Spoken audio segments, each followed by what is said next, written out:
Hai teman-teman, kembali lagi di Data Saham Elem Channel. Video kali ini kita akan membahas PT Colourpark Indonesia Tbk atau emiten CLPI.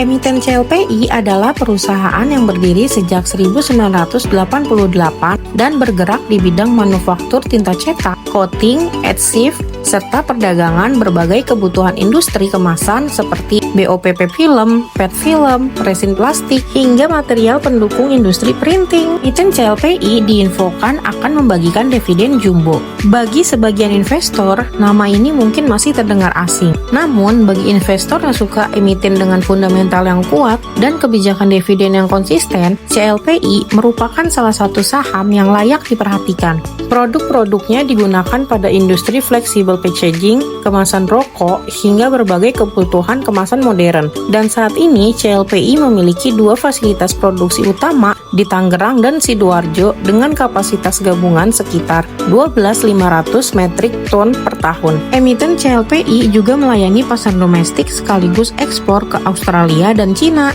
Tidak hanya profil usahanya yang menarik, sejarah dividennya pun penting diperhatikan. RUPST tahun ini menyetujui pembagian dividen tunai sebesar 170,51 per saham atau setara senilai 52,18 miliar rupiah. Jumlah tersebut setara dengan dividen payout ratio 76,5% dari laba bersih tahun buku 2025 yang mencapai 68,19 miliar. Artinya, hampir 3/4 laba perusahaan langsung dikembalikan kepada pemegang saham.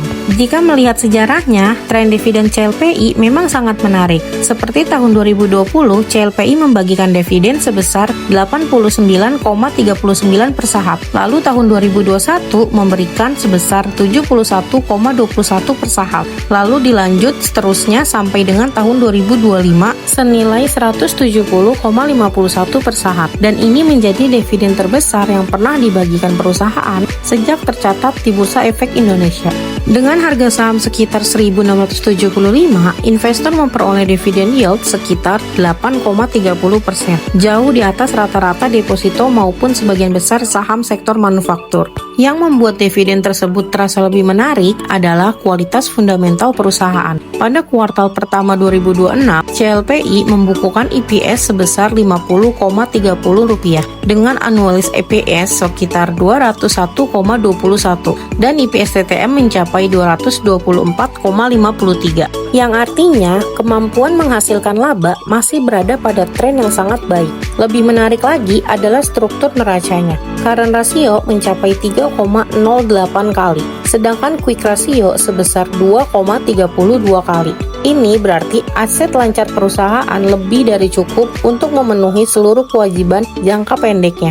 Utangnya pun masih sangat rendah. Rasio utang terhadap ekuitas hanya 0,11 kali.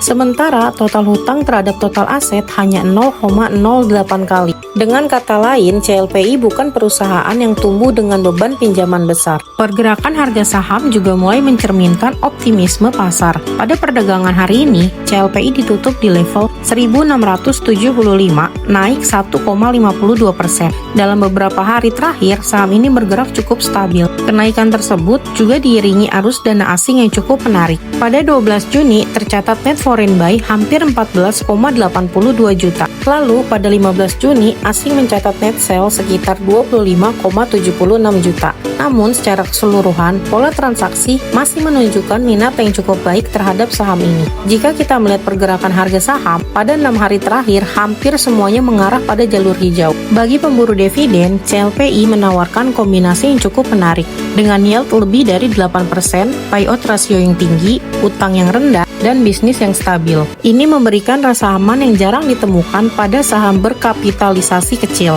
Sementara, bagi investor yang mengejar capital gain, kondisi teknikal saat ini masih menunjukkan peluang lanjutan akan naik. Jadi, kalian mau tetap invest atau enggak nih? Oke, segitu dulu videonya. Jangan lupa subscribe, like, dan nyalain notifikasinya. Bye!